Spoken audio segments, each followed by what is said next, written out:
Good morning. Good morning. Name's Rodney Glover. I'm running for governor of Florida. But I need to be clear. I'm what you would probably consider a boring candidate because I want to bring you so much data.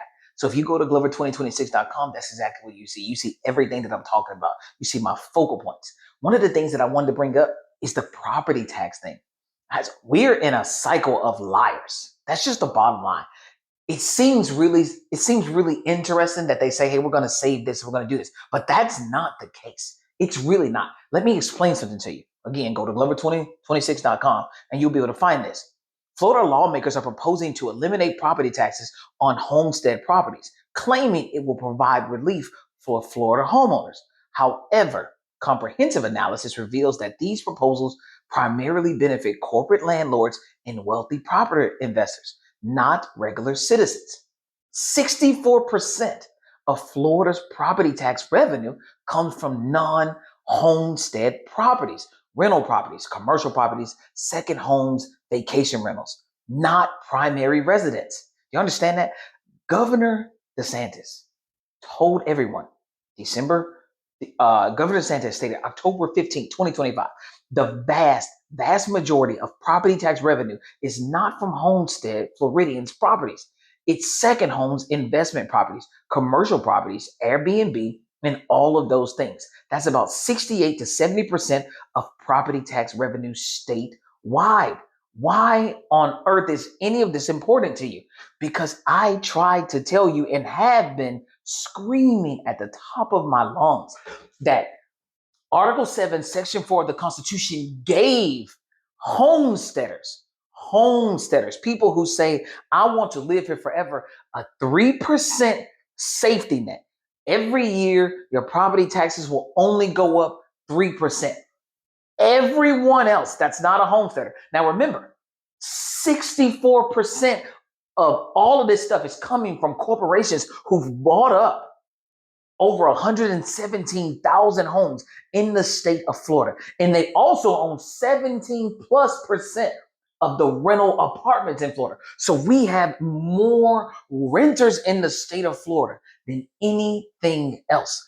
And if you buy a home, you don't get the 3% safety net. So the following January 1st, you're going to pay an estimated upcharge in your taxes of 174%.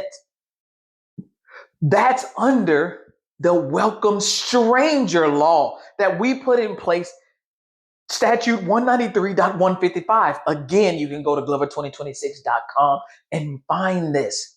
Okay, so we know for a fact that the way the rules was set up, that indefinitely property taxes will go up. Now, Article 7, Section 4 was put in place back in the 90s, 1992, if I'm not mistaken, 1992. So if you bought a house back in 1992 and your property tax only goes up 3%, you will be saying that, yes, things are not as bad as people are saying as are. They're not working hard. No, it's because January 1st, yours only goes up 3%, while theirs goes up an estimated 174%. So, guys, that's a ton. That's a ton of money. And I've given you what that looks like. I'm gonna read it out to you again. The other individual, they only pay roughly they're going to pay $1,500, right? If theirs goes up. You, on the other hand, would end up paying $4,000. Do you understand how that increase happens?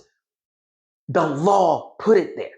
So citizens might be thinking to ourselves, no, this is a great idea.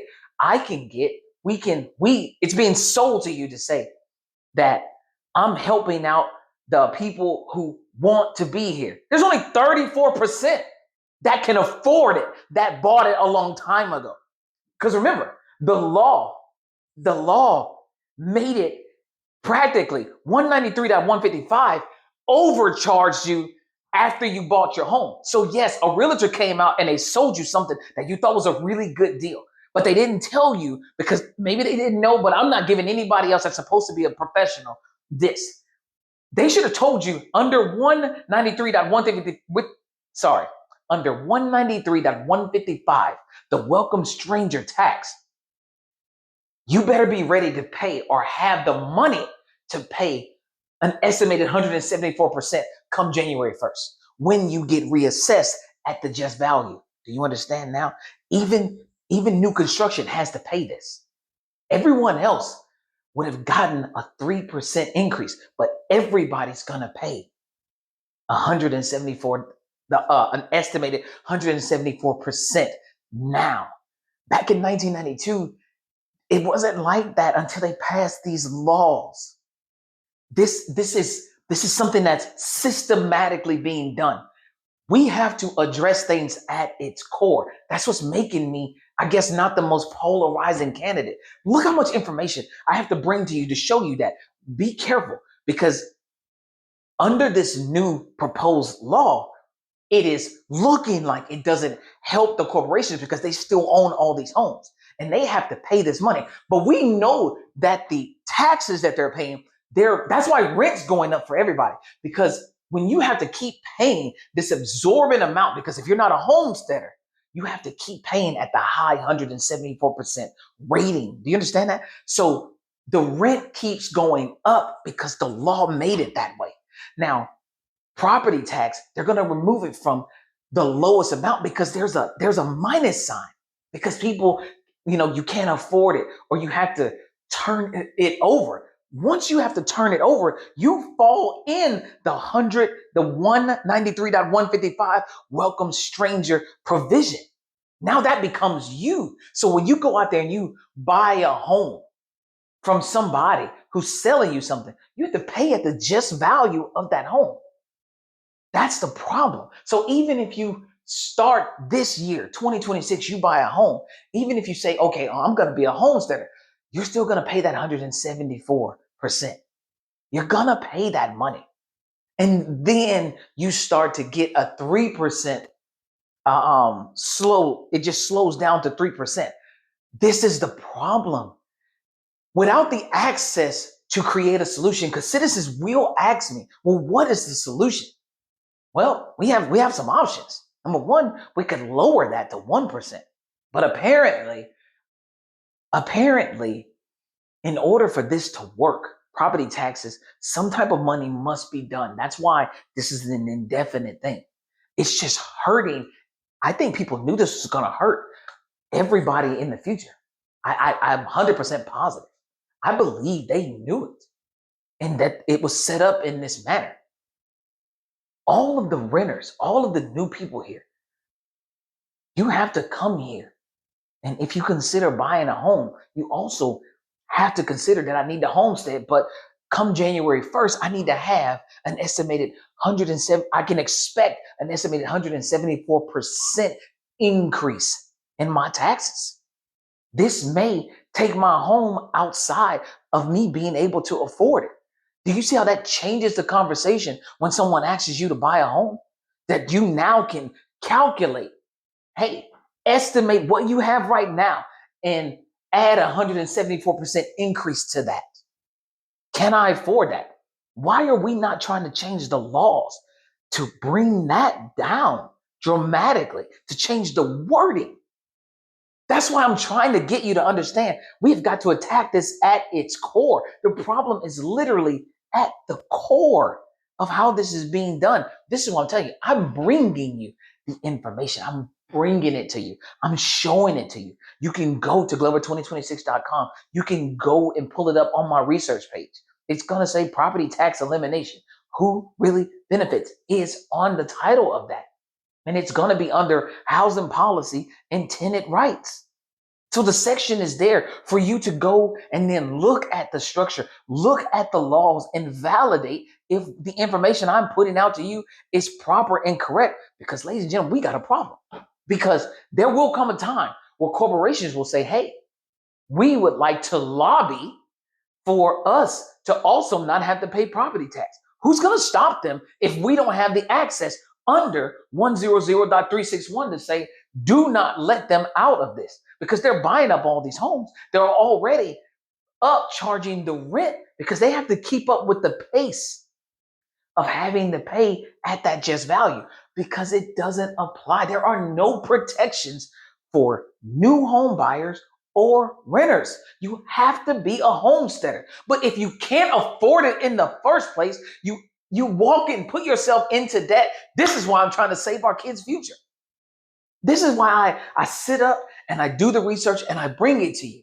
I'm not apologizing for not always being outside because they keep passing laws behind closed doors. They're not passing laws in the street. They're not passing laws at these soup kitchens. They're not passing laws at protests. They're not doing it there. They're not even paying attention because they're thinking about how to systemically keep this power structure in place. And this power structure does not work for the average citizen. It is hurting the average citizen. And I don't know the end game, so let me not tell you that right now. I don't know the end game, but I know one thing. I did the research. I can show you where it's going to not be beneficial to us. Your grandparents can tell you that if you just work hard, because they have this mentality, but they didn't pay attention to the bad people that set up something that wasn't going to work for their children. If you cannot afford to buy your home flat out, you're in trouble. You're in trouble. And there are a lot of citizens who cannot afford to walk to the table and buy their home flat out. This is why not attacking these things at its core is becoming the biggest issue. We're always trying to just say that there's a surface level problem. I am a core governor. I will find the core issue and I will give you the tools to help me address the core issue. But one of the main tools that you need is the ability to fire anybody who you hire. If you made it 12 minutes in, that's probably the most important thing that I've said. You need the ability to fire anybody that you hire. We need a clause that says that you've lost confidence. It's super important. And I'm going to give you the tools necessary to hold these individuals accountable, as well as the tools necessary to roll back statutes and policies that have not been beneficial for the majority, but only for the financial minority. It's very important. So take out some time to get behind the boring governor that's going to be reading all day, that's going to be trying to bring you this information and point you to these exact things. Now, don't be trying to take my information and being like, well, I'm just going to take your information and bring it up to my representative. Your representative doesn't have to represent you because he or she has no accountability to you because you can't fire them because there's no recall authority under 100.361 to pull them back. That's why I'm the person for you. That's why I always say I am the governor for governor of Florida. I am the governor. I'm the people's governor. I can guarantee you that. I am here to address the core issues that will ruin our future if we allow it to happen. I don't care nothing about the blue wave. I don't care nothing about the red wave. I care about the people who I go out there and they can't even answer a single question that I ask. And they don't know why they won't support me. Maybe because I'm not polarizing. Could care less. Let me do what I do best. Let me help where I can. Give my information an opportunity for you to go in there, read it for yourself, go look at those rules, pull out your dictionary, pull out your thesaurus, use whatever method you need to use to get an understanding. And if you still can't get it, ask me to explain it a different way and I will. We need to figure this one out. You guys have a great day.